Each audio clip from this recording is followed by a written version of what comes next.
आपको मालूम 6 दिसंबर को बाबरी मस्जिद शहीद हुई थी, याद है? याद है? याद है या वो भी भूल गए नौजवानों? तुमको मालूम उस क्रिमिनल केस का जजमेंट क्या आया? जजमेंट यह आया कि कोई भी मुजरिम नहीं है। Not a single dam person was convicted. ऐसे एक आदमी को सजा नहीं हुई। हमने क्या कहा? ठीक है, अदालत है, सुप्रीम कोर्ट का जजमेंट आया, बाबरी मस्जिद नहीं है आपकी। हमने कहा मुत्तफिक नहीं है, सुप्रीम कोर्ट इज सुप्रीम। हमने कहा बताओ आज आप ये क्या हो रहा है हमारे देश में? एक दलित सुप्रीम कोर्ट का चीफ जस्टिस बन गया, मगर ये जालिम लोग, ये कास्टिस्ट लोग, ये जहर हैं, ये बर्दाश्त नहीं करे कि एक दलित उस मुकाम पर पहुंच गया। मैं महाराष्ट्र के दलित भाइयों से कह रहा हूं, भारत के दलित भाइयों से कह रहा हूं, देखो, पहचानो, ये जहर नहीं तो क्या है बताओ? और मोहन भागवत बोलते हम कास्टिज्म को खत्म कर देंगे। अरे मोहन भागवत, आप तो मुंह नहीं खोले। जब बाबा साहेब अंबेडकर हिंदू धर्म को छोड़कर बुद्धिस्ट धर्म को इख्तियार कर रहे थे तो इनके वालिद वहां पर मौजूद थे। आप बताइए कौन इन लोगों को रेडिकलाइज कर रहा है? मैं एक पोस्टर उठाता हूं, no they are getting radicalize, but what about a damn 70-year-old man? एक 70 साल का बूढ़ा, उसको कौन रेडिकलाइज किया बोलो?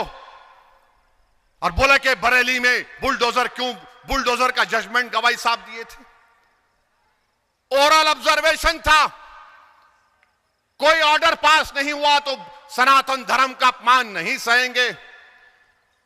अरे फर्क यह है जो संविधान को मानते, उनमें फर्क यह है कि अगर हमारे खिलाफ भी जजमेंट आया, कमजोरों को कमजोरों के साथ रहना चाहिए, उनके गम को समझना चाहिए, उनकी तकलीफ को अपनी तकलीफ समझनी चाहिए।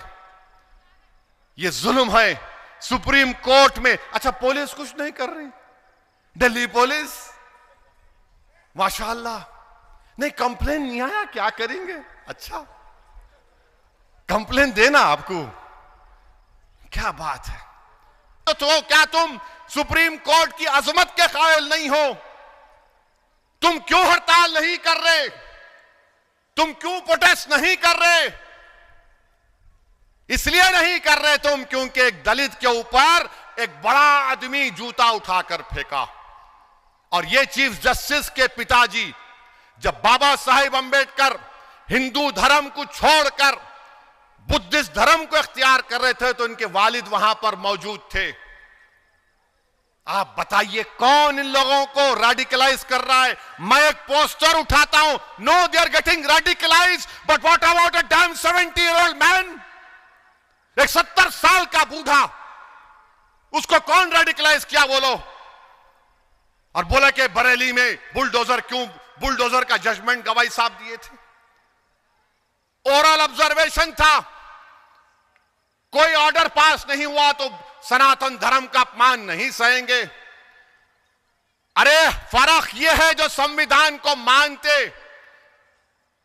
उनमें फर्क यह है कि अगर हमारे खिलाफ भी जजमेंट आया, आपको मालूम 6 दिसंबर को बाबरी मस्जिद शहीद हुई थी, याद है? याद है? याद है या वो भी भूल गए नौजवानों? तुमको मालूम उस क्रिमिनल केस का जजमेंट क्या आया? जजमेंट यह आया कि कोई भी मुजरिम नहीं है। Not a single dam person was convicted. ऐसे एक आदमी को सजा नहीं हुई। हमने क्या कहा? ठीक है, अदालत है, सुप्रीम कोर्ट का जजमेंट आया, बाबरी मस्जिद नहीं है आपकी। हमने कहा मुत्तफिक नहीं है, सुप्रीम कोर्ट इज सुप्रीम। हमने कहा बताओ आज आप ये क्या हो रहा है हमारे देश में? एक दलित सुप्रीम कोर्ट का चीफ जस्टिस बन गया, मगर ये जालिम लोग, ये कास्टिस्ट लोग, ये जहर हैं, ये बर्दाश्त नहीं करे कि एक दलित उस मुकाम पर पहुंच गया। मैं महाराष्ट्र के दलित भाइयों से कह रहा हूं, भारत के दलित भाइयों से कह रहा हूं, देखो, पहचानो, ये जहर नहीं तो क्या है बताओ? और मोहन भागवत बोलते हम कास्टिज्म को खत्म कर देंगे। अरे मोहन भागवत, आप तो मुंह नहीं खोले। प्रधानमंत्री एक मार दिए, बोल दिए, मेरे भाई, ये हमारे दलित भाइयों के साथ हो रहा है। कमजोरों को कमजोरों के साथ रहना चाहिए, उनके गम को समझना चाहिए, उनकी तकलीफ को अपनी तकलीफ समझनी चाहिए। ये जुल्म है सुप्रीम कोर्ट में। अच्छा, पुलिस कुछ नहीं कर रही, दिल्ली पुलिस माशाअल्लाह, नहीं कंप्लेन नहीं आया, क्या करेंगे? अच्छा, कंप्लेन देना आपको, क्या बात है।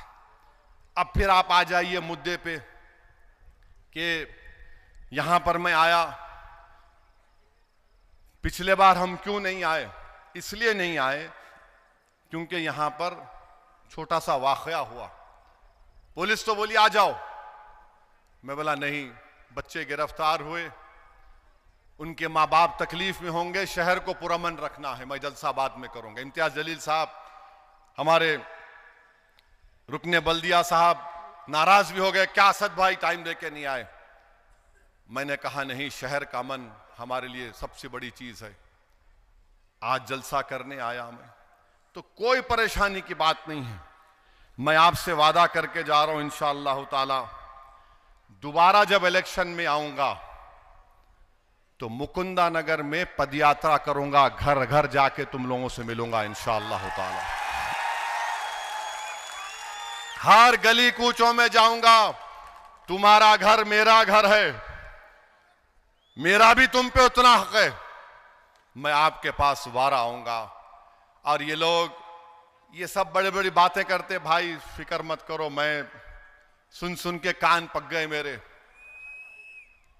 दूल्हा जब आता देखो शादी खाने को, तो आप लोग धिंगाना पकड़ते, धिंगाना मालूम क्या रहता? धिंगाना पैसे दो बोलते, देखो तो दूल्हा आया तो होता धिंगाना दो, धिंगाना दो, दूल्हा आ गया, चलते रहता। ये फिक्र मत करो, नजर अपनी आगे रखो, ये छोटे छोटे चीजों पर अपने को नजर डालना नहीं है।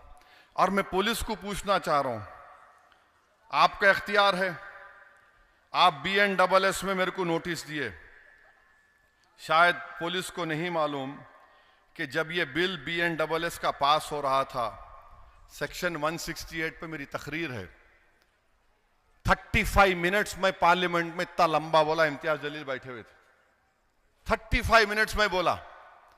और उस वक्त में बोला था कि रूलेट एक्ट है, अगर गांधी जिंदा होते, भगत सिंह जिंदा होते तो इस कानून के खिलाफ खड़े हो जाते नए BNSS पर। आप मेरे को नोटिस दिए, क्या है ये? आपको लगता है कि मेरे को भारत से मोहब्बत नहीं है, सिर्फ आपके जो पॉलिटिकल मास्टर्स है बोल दिया आप सुन लेंगे? जो ऑपरेशन सिंदूर के बाद भारत का ग्रुप गया था, मैं भी गया था, बहरेन में गए थे, बहरेन में एक थिंक टैंक है, आप बोल रहा हूं सुनो, थिंक टैंक, बड़ा थिंक टैंक है, वहां पर एक बैठे हुए अरब ने कहा कि भारत ने फलस्तीन पर अपना पॉलिसी बदल दी, ये कैसे हुआ? हमारे ग्रुप लीडर मेरी तरफ देखे, बोला ठहरो बोलता हूं मैंने उनसे पूछा कि हम भारत में बैठ के आपसे पूछना चाह रहे, आप तो पड़ोस में हैं, हम तो दूर हैं, आप क्या कर रहे हैं? आप तो बिल्कुल 40 मिनट्स का भी फ्लाइट नहीं है आपको, लोग भूखे मर रहे, आप क्या कर रहे?